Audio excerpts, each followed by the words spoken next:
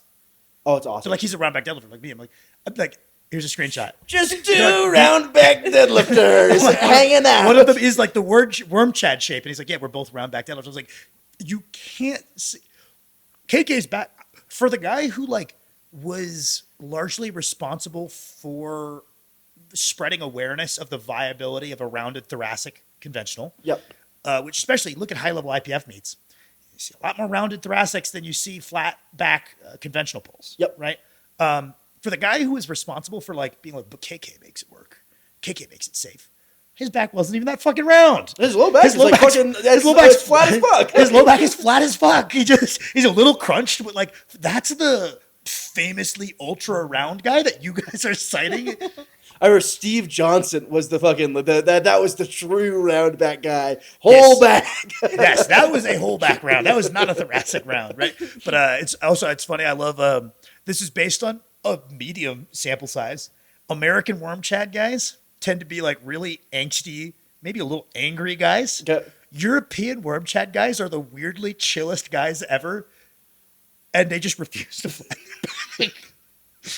They're very different subtypes of lifter. It is also so funny for them to be like this like immaculate training hall. I'm like, dude, you gotta.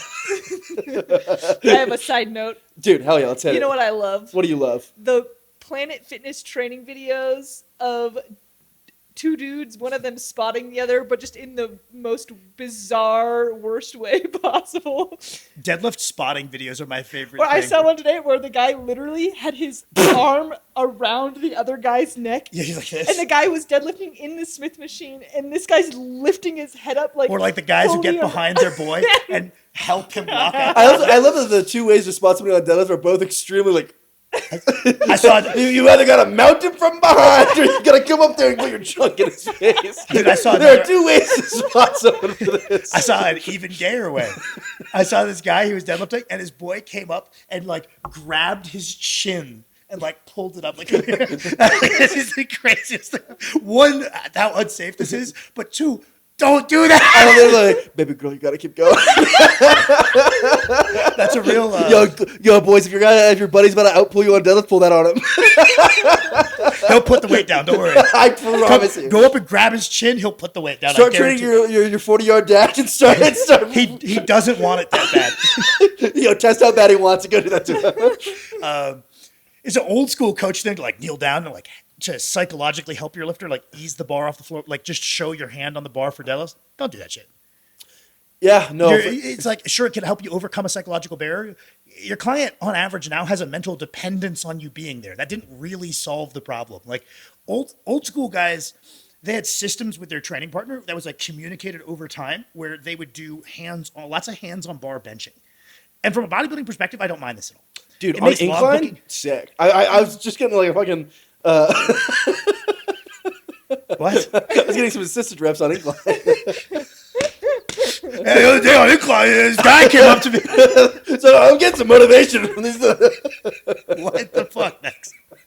God damn, that's so funny. This is like the 3rd week in a row of you dropping weird sus shit in the middle of my podcast. Hey, you dropped meat on meat, bro. That's on you. I did. Yeah, I did. I forgot about that one.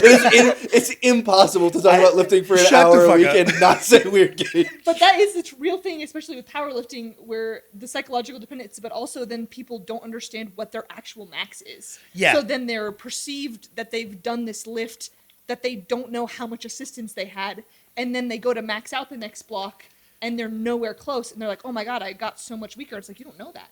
You might be stronger. Yeah. You guys know the classic, like, put nicotine patches on your girlfriend so when you're not around, she, like, goes through withdrawals thing? I don't know about that. Okay, cool. What? What are you talking about? So it's, like, it's an old, like, Reddit Oh meme. wait, you've set me off. If you spit Zins in the urinal, I think you should be publicly beaten. I think you should actually be taken out in public and flogged. It's so funny. Our toilets at the gym has been broken probably 6 times now, and they keep like, please, please, please, please stop spitting. I know they just keep leaving more desperate signs. I'm like, I have very probably not healthy militant feelings about this. I really You should think get they start kicked putting in a the bounty up there. Like, if you see someone, we'll pay you $50 to report the person. Dude, I swear to God, if I see someone doing it, I'm sleeping them out cold in the name of crime. I really think our What- gym should you're start doing making like the free month if you report someone. You're making the gym employees pull your dumb fuck Zins out of the journal. You should be kicked in the fucking mouth. What I was gonna say was Make a no- cool edit of me saying. Do that in I my really like it. 600 bench or something. We've got to start editing. guys, please, someone who knows how to use editing apps. All right, hold on, Sam. Say you're gonna fill this bench, and then I'm gonna do it. Guys, we can edit this. Dude, it's so lame that how well that works. It's just like people being like, I want you to go in the background of me doing my PR and do some goofy shit. And then it's going to drive all of these comments about the guy in the background. You know, it works. I can't believe it works. God I damn was it. just say, but it's a brilliant idea to do the hand helping the bar, because if they ever fire you, they're gonna suddenly be depressed That's about their true. Teleflex progressing. But I'm yeah, gonna start doing that and just really try to help them. Dude, that was all you. I didn't even have my hand on the bar. I try to be Go generous. try and max out with another coach. See what happens. Rocco's a damn. I try to be generous with the hands on bar benching because there are a few guys that I respect. Like Ed Cohn does it. Well, it's also, I feel like it's profoundly different between like a rep set and also like Yeah. an all-time PR, because like the all-time PR is like, cool, you're just stat padding, which is like, Yeah. I don't know, seems weird. And like if you're in grave danger, Yeah, like, you there's probably certain shouldn't be moves- maxing out actually. There's certain moves where I would rather have Kirsten, like a behind the neck Smith press, I feel. I would rather have Kirsten smooth, like obviously I want involuntary slowing, but I don't want it to come to a stop and then break through the stick. I would rather my training partner just smooth that out, and I will track it as one, like 7+1. Like I'll track that as an assisted rep. Don't be one of the teenagers that like someone spots their bench and then they have a crash out. That's the lamest shit ever. I love you guys. A couple of you guys have done this and tagged me in it. What the fuck? I'm gonna flame you. This is Sam has also done this. I've only done this to you. Yeah, I would never and do. I've done this to Sam. I would I never felt do so this bad. to I a think stranger. Shout out Adam at the gym. I got him, I was like, fuck. And he's like, do you think you had that? I was like, maybe, man. And I was like, I'm an asshole. What did I say that? You really guilt-tripped him for Adam no felt reason. so bad. And I watched the video. I was like, did not have that shit. I just made this dude feel so bad. 1,000,000%. Gun to my head. I'm failing that rep. And I was like, maybe I had it, bro. And I felt also, so bad like, because he thought I stole a rep yard from me. And I was like, I was like, dude, even if you stole that rep from me, who fucking cares? when if someone is lifting a fuck ton of weight, it's better to be early than late. Adam's a pretty strong guy. That's his squat. Yeah. I'd rather he be early on the spot than Yeah, late. it's man. me squatting Julius Maddox and him going like, "Don't steal this 800 from me, Brett." Like I'm just okay. Let me fight with it. And then if you're too late on the spot because you're worried about this fucking douchebag Max yelling at you, then you get to be the guy. Everybody in the comments like, "You fucking spotter didn't know what he was doing." Oh, I had a video that I was like, "Oh, I cannot post this because people are gonna be mad at my spotter." Good spotting is harder than people think, and Yeah. no one has taught people how to do it. I get There's so a real mad. art to letting them fail hard enough that they don't get up mad at you. Yeah, I don't know. People get it's high stress because there's this fucking dickhead is attempting a weight he probably can't do, and if you touch it too early, he's gonna be mad. You didn't explain like crashing out on like Gen Pop lifting people. Yeah. For spotting your bench. Shut the fuck up and move on. I just shut the fuck up and move on. I also, it's like And also teach the guys teach them how to spot. if you do a crash out, right? Yeah. Don't trim the video. Cut out you. Don't post it. Fuck. Hey, don't apologize to the guy. It's like fine. Like you just like, hey, dude, I'm sorry. I was just really pissed that I missed Yeah. that. Like that's totally fine. But they like walking like, fucking stole that from me. Craziness. Yeah, or like people be like, this guy doesn't know how to spot. I'll just squat. You know what I'm gonna do? If there's people at the gym that don't know how to spot a squat and I'm gonna go for a big squat, I'm gonna take the time to explain to them how to do it. You know what I do? Hook that I up. just go like, hey, I will say a word out loud for you to spot me. Yes. Yeah, Take it. I will say, I don't have it, and it's not like I don't suddenly mean lose take the it. ability to speak. Like, You're gonna make it. How many more syllables you want to add to your code word? I'm gonna say, hey guys, I'm actually going to fail this squat in a moment. I can feel Please help. my muscles are lacking the ATP to finish this rep. Help! This is how you spot. The bar goes over your elbow. You're probably not gonna be a great spot if you do the goblet squat. Just be ready to hug it and stand up with them. True. Well, also, why is there not like a class for you? Like, there should be like an online resource for USAPL spotters. I There feel is- so bad that they're sending Someone high has- schoolers out to their doom. Somebody- It's just me loaded 850. Like, They're you guys so are dead with me. Let's go, boys. There's somebody who has one. Big shout out to whoever that is. There's a Like, guy. the USAPL, give him $5 and be like, go watch this 10-minute video. Yeah, there's like, a guy we follow who bothered to make like a quick SPD squatting guide where he's like just went through all three deadlifts, is just making sure they don't pass out. Like just went through the basics. And I was like, this is fantastic. Huge. It was probably like Bryce Krawczyk or something. No, Yeah. like just cool guy doing actual service. Not one of those to the cool community. guys like Bryce Krawczyk. Kirsten, you had a topic. What was your Well, topic? the pain science thing was mine, but I forgot. I kind of trailed off and forgot what else I was going to say. Yep. But I was going to add that it's really hard as a coach to parse which is which. Like when someone has a flare up of pain, sometimes you want to say, I think this is because of your stress level, but I think it's so in bad taste to just say that or think that without going other routes to try to figure out what else might be going on. Well, I think like both people in like the coaching dynamic Yeah. should be like trying to take the onus on themselves, right? Yeah. And so it's like I feel like it ends up a lot of times like, what did I do wrong as a coach? Right. Well, like sometimes it is just like, oh yeah, you haven't been sleeping, right? Like, Right. but like saying me like, have you been fucking sleeping, bro? Is that why you're fucking me? Yeah, I don't want to be like. It Actually, could I not have think- been the program because I actually gave you 2 sets of split Yeah, squats. I don't so. think that you're eating enough protein actually, so that's probably actually why that happened. Well, there's also like a subsect of people that are like so far down this like pain is so complex you can't even attempt. It's like, okay, But well, it's I like, yes, kind you of need can. to attempt. You know what I mean? Or they're so far down this, there's no studies showing that like this thing shows this. And it's like to where they would say it's not even possible that your problem is because your hamstrings are weak, right? And they're like, you can't have weak hamstrings. You deadlift 500 pounds. If weak hamstrings was the cause of your pain, then what about all the people that deadlift less than 500? They'd be dying. It's like, well, it hurts when I deadlift 500. Right. So maybe I have weak hamstrings for a 500 deadlifter. Yeah. And when I do 500 deadlifter type sets, it hurts. So it's like this idea that nothing could be weak and that strengthening something, like, it's so funny because those same, like, really, like, they take like movement optimism and it becomes movement nihilism where nothing matters. It's like no specifics matters. And then guess what they do? They just strengthen the surrounding area. And it's like, was it so bad to say that this muscle needed to be stronger? Yeah. Was that really such a sin? Well, the other thing that I think is interesting is how often just changing loading parameters fixes things for people. Yep. Like really long-standing chronic pain on, for example, a squat, and then you just give a more reasonable number of sets, and it completely goes away. I have to go check it out, but I think Matt Venna in a video the other day said that there was a study that was like it's just pure, not causal correlational, but like people who do more abdominal work tend to experience less back pain. Yeah. I need to go find this study and give it a quick once over and make sure it's not just fucking dumb as fuck, so I can now throw that. People have been calling me dumb for saying that it might be a good idea to train your core if your back hurts. Like, there's no evidence. I'm like, I'm pretty fucking sure there's evidence, man.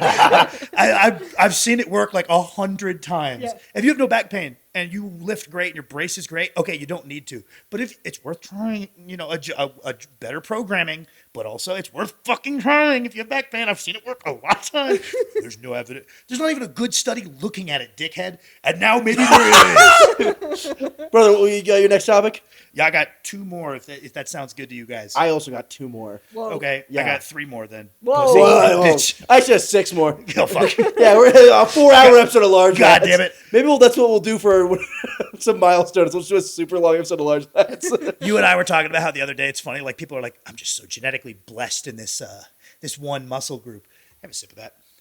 Yeah, I'm out of there you water. go. I'm out of Holy water. shit. It's like 70 degrees in the house, and we typically keep it at 60 or below, so it is very hot in here right now. Warm. You know what Me sucks? and Max is hit a big I just leg the other bumped day. the I heard mic that and I was like, damn, I was on an awesome streak. We were like, some guys are like, yeah, it's just I'm so gifted in my upper back. And then you look at their split or their program, and it's like, You hit upper back 5 times a week and you hit legs once. This isn't this wasn't your genetic. Like maybe there's also a genetic I thing think it's here. a little chicken to the egg where it's like I was slightly better at this as a novice, Yes. and then I dump all of my training economy, and I'm like, man, it's crazy. I deadlift 4 times my squat. And it's like, yeah, because you pull 3 times a week and you squat once every 2 weeks. We were laughing about there's upper back guys are awesome where they just love pulling. It's such a I get it because it's like such a meatheady feeling of just like I like pulling on stuff really hard. It feels better than pushing on stuff because you can go heavier. For And then like they end up holistic with strength, it's one of the best things to pick. Like, just being an upper backs guy. because being like a really like leg guy, it's a little dangerous. Like if your trunk is very weak. Like, Oh, if you got like really strong legs and you don't have the trunk to display it, Yeah. you could put yourself in you could pull on a deadlift way harder than you should. because it's like if you're just a back guy, it's just like hide your squat videos on Instagram and you're fine. Like, Well, it's like how Konstantin Konstantinov and Pete Rubish never hurt their back deadlifting, and then both hurt their back badly squatting. yep. I had a client who I got with a very developed upper body, no trunk, no low back, no lower body. And It I is was so like, funny this how is going to like, be so long. It's so We funny talked because it was about the because she shape got a of- program from a rowing coach a Yes. million years ago. So that makes sense, Very right? upper body bias in the nature of which I don't think that actually makes. I don't know if it makes that much sense. I don't know that much about rowing, but like from the people that me and Max did in high school, they trained their legs a good bit. But it was like it was like 80% of the training volume was directed towards the upper body. And it was like good progressive compound training. And so just like crazy upper back, crazy pressing muscles. Yeah, really and then skilled just like at pressing. rib cage down, like not like complete novice. Yeah. But like diesel as fuck. Yeah. Right here up. it's very funny. We've talked about like how the system shapes the athlete, right? Yeah, the system can shape the You know, athlete. I've got a reasonable amount of clients at this point. Yep. Holy shit, they've come in all wildly different. Like, just like this guy can do 8 sets of bench a session and it doesn't matter. And this guy, if he does 2, is going to explode. Like, I will say I've got mostly. I think it's just because like people on YouTube really like it. Like lifting internet culture has promoted being an upper back guy. Yep. Most guys come to me as upper back guys. They're just, I love pulling on stuff. I love rowing and pull-ups, baby. yeah, less people like Bulgarian split squats, I found. Yeah, the true leg guys are rarer. Yeah, there's no. the pressing guys, medium common, especially American guys that like bench pressing. Upper back guys, European guys love upper back. Yep. The leg guys are rare. Yeah, well, you've got one right now. Sika Strength is responsible for creating a bunch of these, though. The leg guys, I'm big, huge shout out to the Sika guys. Already yelling 40% for of your creating like a bunch of guys who could RDL and squat a shit ton and cannot bench their way out of a wet paper bag. My next topic was going to be, guys, there aren't any laws saying what your pre-workout has to be. You can just go have a root beer. I don't know if people know this. You can have a Coke pre-workout. That's true. You can put a little caffeine pill into a sugar-free You can kind of have whatever you want as a pre-workout if you put caffeine in there, guys. That's true. When you're younger, you like gimmicks. Oh, yep. And people on the internet love gimmicks. I remember I had I had a headband phase. I was like, this is going to be my differentiating factor. Did it before Russ, so you shut up, man. I've been on a headband phase, and it's because I'm bald and sweat gets in my eyes. Yeah, it's very funny. I had a nasty headband that I didn't wash and I wore for every deadlift session. A couple of guys were making fun of me. They're like, I went from top hat to headband. I got mostly positive reviews on the headband. I'm like, it's literally everybody in the comments that's bald understands my pain. It just runs straight down into your eyes. Yep. What were we just talking about? Gimmicks. You can have whatever Oh yeah, you want. like young guys love gimmicks. Yeah. They're like, I'm the round back deadlift guy. I'm gonna prove that you glass backs. It's like we could try to be well rounded. Yep. I remember being like, I'm such a fucking genius. I would just drink a Mountain Dew and a caffeine pill instead of buy a pre-workout. It's so funny. I'm just like, that's it's awesome. more That's so expensive, cool. but I'm like, that's so fucking cool. I'm young enough. I still love a stupid gimmick like that. When I was in college, I was like, this is the coolest thing. And I got older, and I was like, you pussies have your little fancy drinks. I just have fucking coffee. It's funny you're still doing a gimmick now. Yeah. Well, now I'm back to. I like the tradition of pre-workout. It's fun. I like that it gives me a slightly better pump. It makes me warm up faster. I'm full circle back to just having the pre-workout they sell at fucking Costco. Well, we buy the pre-workout, and then we also buy extra L-citrulline to boost the amount of L-citrulline in the pre-workout. See, my thing was I was like, I love an energy drink, right? Like I just like the ritual of like carbonation. I have a little drink, Gets me ready to go. Yeah. But also, holy fuck, all of them have 1,000,000 grams of caffeine, and I can't have 300 milligrams before training every day. So I'm like, maybe one of them, I want 60. And I was like, oh shit, every fucking soda in the world just has 60 milligrams in it. True. I can just have that before an upper day. Like, True. I remember when my little brother bought his first pre-workout and he was having like Sam look at the ingredients, and it was 400 milligrams of caffeine per serving, awesome. like per one scoop. As you should. I was like, holy shit, that is insane. I was like, never do 2 scoops. What the hell? You better hope it's not underdosed on everything else. Don't do 1 scoop. Yeah, like what? Big shout out to Hefe. Yeah, and also I think it was like Rise, that brand. Yeah. All right, so I had 2 more. One of them is kind of like meta, like some of the discussions we've been having today of like, there's discussion of pain science that I don't like, right? I have been getting really annoyed by this group of people that will go in the comments on any exercise that isn't just like a stock standard exercise and be like, you're trying to mirror the sport in the weight room. You're a dumb fuck. This is useless. And it's like, okay, yes, S&C for sports, when you try to make everything look just like this, we do everything from our stance. It's like, okay, this is fucking dumb. And it gets in the way of effective S&C. But if there's an occasional exercise that you feel like the athlete feels a little bit more prepared because they've been doing it, it's not just to appease the athlete. That's a legitimate and perfectly fine fucking thing. It's not just to gotta keep the athletes happy. Like if this fucking guy tells me that, like if it's a athlete and they're serious about their sport, they're not just kind of, their parents are taking them and they're clocking in and clocking out. They're trying to get better and they're paying attention and they care. And they come to me and they say, Sam, I feel way stronger on the mats when I'm doing neutral grip pull-ups with weight. From a development perspective, I could be like, well, you're going to get similar benefits from all these other exercises. I'm going to do that one. And like you could say, well, I like towel pull-ups. And some people would say, well, that's asking for an overuse injury in your grip because you're mirroring your sport, you dumbass. There's a fucking place for it. I'm putting my foot down. This whole like, you should never, ever, ever mirror your sport at all. You should never strongly consider what physical attributes are relevant to your sport and mimic them slightly. It should look generic as fuck. Get the fuck out of here. It's fine to have the occasional thing that makes the athlete feel stronger. They feel like it directly translates, and they're a mature athlete that's been paying attention, and they're not dumb. They're a good athlete. You're not some high-minded mega brain S&C guy. Their opinion is pretty valid there, and it's not just to keep them happy. Yeah, well, that's what I was gonna say is like, especially if the athlete feels better. That's like, I feel like that happens in powerlifting coaching too, right? You have somebody who says, when I do split squats, my squat feels way better. I'm not gonna be like, I'm not going to give you split squats. Why the fuck wouldn't I give them split squats? I'm also not going to think of it as I'm just appeasing you. No, like I believe you. You're not a fucking idiot. Right. All right, dumb child. Sure. I'll give you your little javelin throwy thing. I'll sprinkle them in there. But it's like become a thing where it's like, people, javelin throwers get the short end of the stick because they've got a couple of exercises It's also so funny. Very well established to be good for the sport. It's so funny. Holy shit. Emotion is like universal among us sports. Maybe that one has a little bit of purpose, right? Heavy pullovers seem to be done by fucking all of them. The heavy bench pullover. Maybe they have a purpose. And you go to the fucking comments and you get a bunch of guys who, they've graduated with their undergrad or their masters in like exercise science. And they're like, you dumbass, you're mirroring the sport and training. It's like, this coach, the S&C coach this person goes to knows the nuances of javelin. You've never coached a fucking javelin thrower. You don't know anything about javelin, and you think you're qualified equally for all sports because you're an S&C guy. S&C is general. And it's like, there might be some nuance here for this extremely accomplished javelin S&C guy. Come on, man. It's just people who have not done a lot in the real world usually. And it's like the pendulum swingeth too far because you saw a bunch of kids, everything needs to be sport specific, and that's what they would sell to the parents. Oh, dude, it's junk. So much shit in shot put about being like, it's like a cable machine that goes and it's like, get the fuck out. What the fuck are you doing? I get how we got here because people are going too far the other way.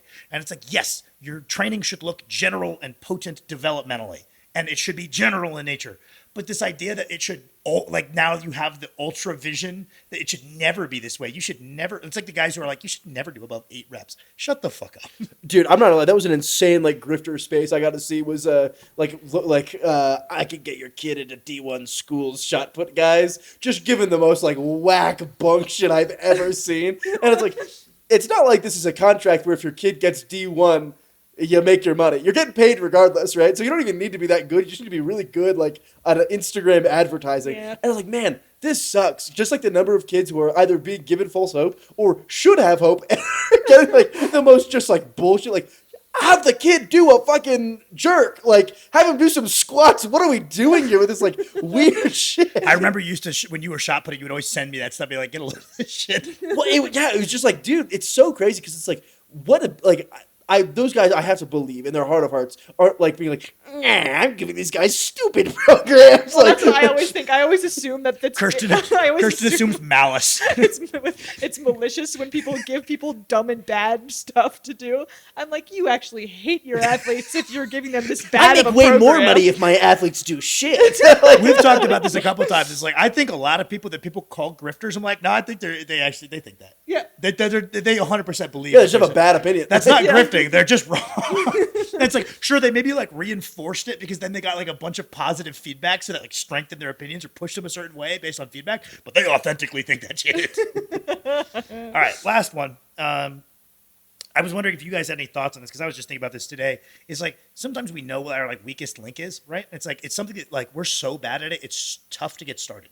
Like bad sleeping guy, bad food guy. Like I train well, I sleep well, but my food's bad. My mobility is bad. Like sometimes something is so bad that it's difficult to get started, right? And I like that book, Atomic Habits, which like some people don't like that book because they're like, this is just basic. It's like, well, you're not doing the things in there. They usually work. Like It's very funny. That's like good a little, advice is usually pretty I basic. love that book is like a little bit of a meme book because you're just like, dude, I think it's a good book. It's just a decent. It's like it's like decent to like if you're trying to establish a new habit, pair it with another habit you already do. Like that's not dumb. Well, that's also how I feel about motivational content. Is like, yeah, it could be really simple and sound stupid, but it's still good to remind yourself that you're the pilot of your own life. Kirsten's been big. Kirsten's like that phrase is based. Well, because I think it was on like a children's TV show where they were making fun of it when I was a kid, and I was like, haha, that's stupid. Now that I like motivational stuff, I'm like, that guy was right. Yeah, you are the pilot of your You own are the life. pilot of Kirsten's your been own saying life. this like 5 times a day for the last 3 days. But like I think that like pair it with, like if you're trying to get into like mobility, pair it with something you already do to take that like basic habit. Or like the other advice is like pair it with something that's already an existing habit to try to build the habit in the first place, or really try to pull the barrier of entry down a bunch. So like leave the exercise set up if you need to do a rehab thing every day. Leave it set up. If you always skip your calves, do the easiest to set up. That's a really meaningful way because it's like, sure, it's not optimal, but it's a way to lower the barrier of entry to build the habit in the first place, and then you could do it the better way. Mm-hmm. I was curious if you guys had any thoughts on this because it's like we've tried to build up our lagging areas of like where am I dropping the ball and getting ready for sessions and executing, and like I've been in there where I'm like so far behind on something that I need to get my foot in the door with like basic habit building stuff long before I do like optimization stuff. I just need to pair it with something I already do and lower the barrier of entry. What got me thinking about this is like I need to shave my head more often. I'm always rocking the Mr. Burns cut. And it's because we have a bunch of stuff on our counter and the cord knocks stuff over on the hair trimmers. So I'm probably just going to buy a cordless pair. And I bet you I'll just do it every other day. Well, this made me think of recently I've been getting my biceps up. I think I've talked about that on. Yeah, Kirsten, I'm getting results now. You're gonna it's showing up. Kirsten might run a bicep specialization phase at some point. But I used to hate training my biceps because I never trained them. Because they were so far behind. They were so far behind, and I didn't enjoy training them. I was like, I don't know how so many people love training their biceps. And I picked like 1 or 2 exercises that I was really bought into. And I think that can depend if you're somebody who really cares about what you're doing being optimal. You can pick the ones that you can like kind of think about what you think is going to be the most effective and potent and choose those because you're going to be bought in. Or you could be like, what sounds the most fun, even if I don't think any of them sound fun. What's the one that I'm going to have the most relative fun doing, and then just do that one. Well, because you were trying to do the more optimal things, and it wasn't giving you enough like excitement to bring like really good intensity every week. Yeah. And we were like, does it sound more interesting to just try to get strong as fuck on a barbell curl? And you're like, yeah, that sounds more interesting. Yeah. And you started doing that, and it's like on paper, it's a slightly worse exercise. Yeah. It's wiped out by the intensity. The difference in intensity because you look forward to it. And Yeah. Kirsten's been doing heavy, slightly cheated barbell curls. Oh, I'm cheating the fuck out of those. heavy hammer curls that I'm like. Sometimes you just gotta stat pad and make it feel And then better you about just gotta yourself. swing the fucking weights, baby. And I know that if someone was to walk by and see me doing that, they would be like, "What is she? What the fuck is that?" It's so funny because they don't even look that bad. You're so yeah. you're so form brained that like all of you would see that and be like, "That was strict. What are you talking about?" Because like that was dog shit. Everybody's laughing at It's me. so funny. She's like, slow. Holy shit! I'm powering. I'm things. literally Eric Bugenhagen. What about you, Max? My only thoughts on that are go way less than you want to. That has always been huge for me. Is whenever I'm like, I've got to make a fucking change. I have this horrible habit of like, I'm gonna do a fucking cardio 1 hour a day, twice a day, 7 days a week. I do one day and I'm like, oh fuck, pretty tired. It's probably rest in. I don't do that again, right? So like, whenever I had people like when I worked an actual job who would be like, Max, I want to get into going to the gym. You're a gym 3 guy. weeks ago it was. Yeah. I think more now. Isn't that crazy? Here's 3. You get sacked 3 weeks ago. Really?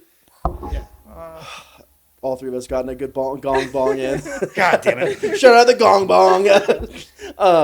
But like, just it would be like, Max, I want to start going to the gym. And they'd be like, I'm thinking about starting to go 5 days a week, an hour, right? I was like, don't go 1 day a week. Yeah. Go like, and also pick a day because if you don't have a day, you're just gonna put it off and then not do it, right? I would say So just, beginners like, should be try to have a militant, be like minimalist militant. Yeah, like go in on Tuesday.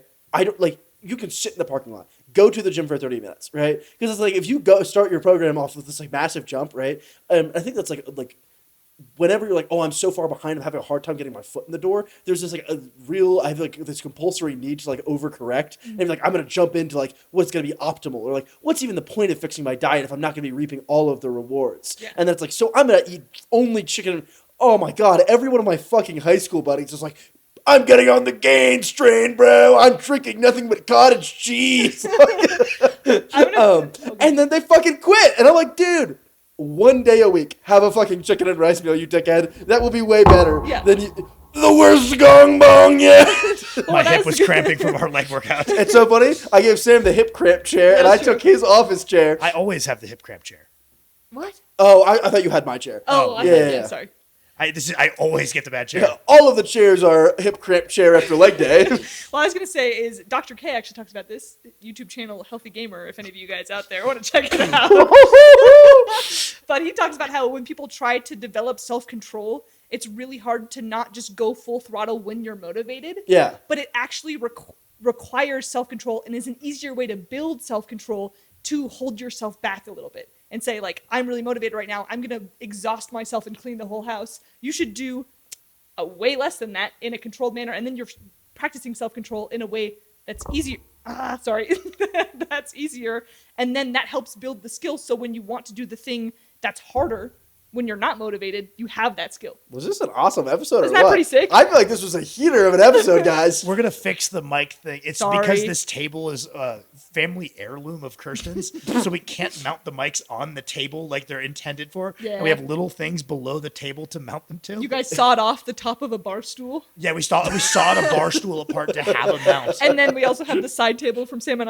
I's bedroom. Yes. Yeah, it's a little bit Jimmy rigged, but I hope you guys are appreciating the episode. If you want to see more of this, hop over to Larger Lads on the Sheether Training Patreon. Jimmy Boom, boom, rigged? boom. What? Jimmy rigged?